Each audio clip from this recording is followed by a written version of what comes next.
Assalamualaikum dan selamat datang ke Pala Bola News. Seperti biasa, Pala Bola News akan menyajikan berita bola sepak terbaik kepada anda semua pada setiap hari.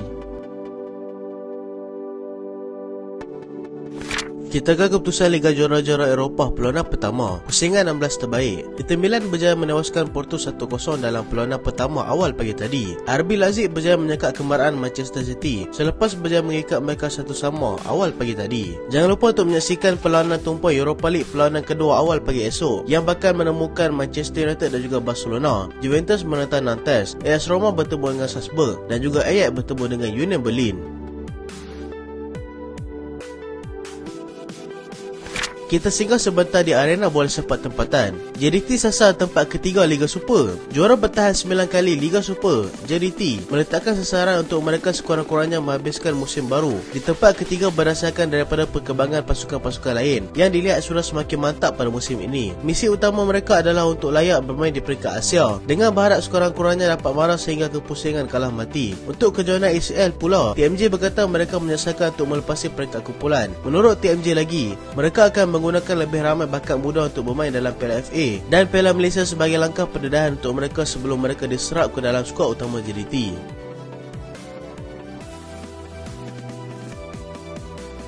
Azam Azmi tanda tangan kontrak baru bersama Terengganu. Berita baik untuk peminat pasukan Terengganu apabila pemain pertahanan muda mereka, Azam Azmi, telah menandatangani kontrak baru bersama pasukan Terengganu sehingga musim 2025. Perkara ini telah disahkan selepas seorang wartawan bola sepak tempatan memuat naik di laman Twitter dengan pemain tersebut sedang menurunkan tanda tangannya. Perkembangan ini sangat baik buat pasukan Terengganu untuk musim ini selepas mereka kehilangan jurulatih Nafuzi Zain dan juga Faisal Halim yang masing-masing berhijrah ke Kedah dan juga Selangor untuk kempen musim ini. Manchester City diikat 1-1 oleh RB Leipzig. Manchester City yang turun ke gelanggang lawan untuk menentang RB Leipzig pada perlawanan pertama, pusingan 16 terbaik di mana kedua pasukan seri 1-1 awal pagi tadi. Kedudukan ini mungkin tidak menyenangkan untuk City, tapi sudah pasti memberikan sedikit kelebihan kepada RB Leipzig untuk turun bertandang ke Etihad nanti. Manchester City yang mendominasi perlawanan berjaya membuka jaringan pada minit ke-27 melalui pemain sayap mereka iaitu Riyad Mahrez. Leipzig yang begitu ketat bertahan akhirnya memperoleh gol penyamaan pada minit ke-70 melalui satu tandukan oleh Josko Gvardiol. Keputusan kekal hingga tamat perlawanan dan mereka akan bertemu semula pada 15 Mac nanti.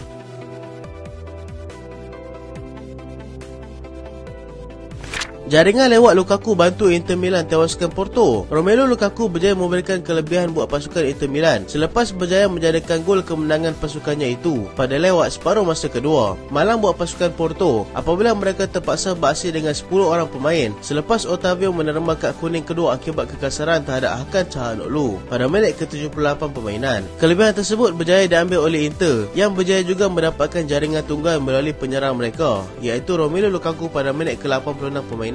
Kemenangan ini sudah pasti memberikan sedikit kelegaan buat Inter kerana mereka perlu bertandang ke Porto pula untuk perlawanan kedua yang sudah semestinya bukan cabaran yang mudah.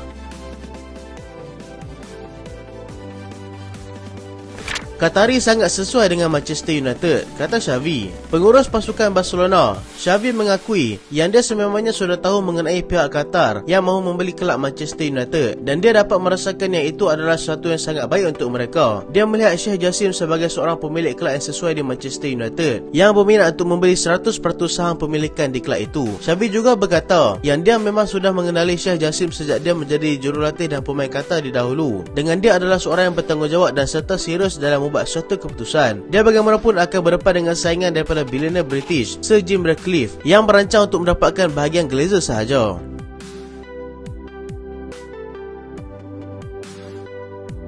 Korea Selatan cuba dapatkan Jurgen Klinsmann. Korea Selatan kini sedang mencari pengganti kepada Paulo Bento yang meletakkan jawatan sebaik saja tamat kempen Piala Dunia Qatar yang lalu. Kini sedang memberikan tawaran kepada bekas pengendali USA, Jurgen Klinsmann. Klinsmann yang juga penyerang legenda Jerman dilihat sebagai pilihan utama Korea Selatan berdasarkan daripada pengalaman luasnya menjadi seorang jurulatih di peringkat tertinggi bola sepak. Selain USA, dia juga pernah membimbing Bayern Munich dan juga Hertha Berlin. Selain beliau, Korea Selatan juga ada mencadangkan nama Robert Moreno sebagai calon pilihan kedua mereka sekiranya mereka gagal untuk meyakinkan Jurgen Klinsmann nanti.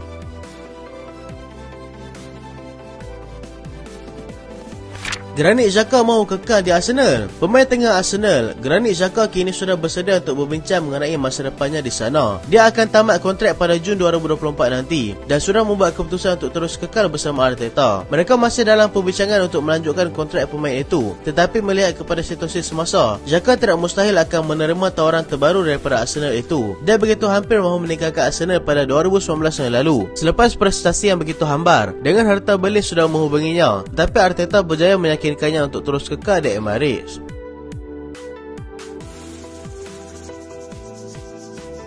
N'Golo Kante semakin hampir untuk kekal di Chelsea. N'Golo Kante dilaporkan sedang meneliti sebelum bersetuju dengan kontrak baru yang ditawarkan Chelsea kepadanya. Kontraknya akan tamat pada hujung musim nanti dan sekarang baru seperti ada harapan untuknya melanjutkan kontrak di sana. Kante juga ada bertemu dengan wakil daripada Inter Milan, Juventus dan juga Paris Saint-Germain, tetapi prioritinya masih untuk terus kekal di Stamford Bridge. Dia hanya baru 2 kali bermain pada musim ini selepas bergelut untuk pulih daripada masalah kecederaan.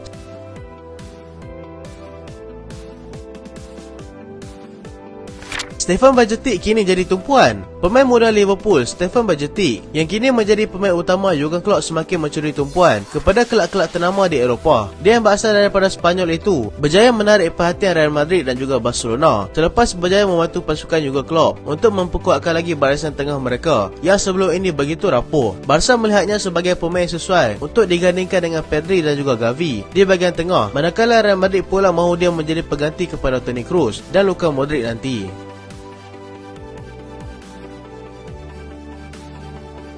Aston Villa sedia lepaskan Emi Martinez. Aston Villa yang kini berada di bawah Unai Emery sedang berkira-kira untuk melepaskan penjaga gol utama mereka, iaitu Emi Martinez. Tujuan utama mereka adalah untuk melakukan sedikit perubahan pada barisan belakang mereka, dan mereka juga bersedia untuk mendengar apa-apa saja tawaran untuk mendapatkan Martinez yang sudah pun mencecah usia 30 tahun.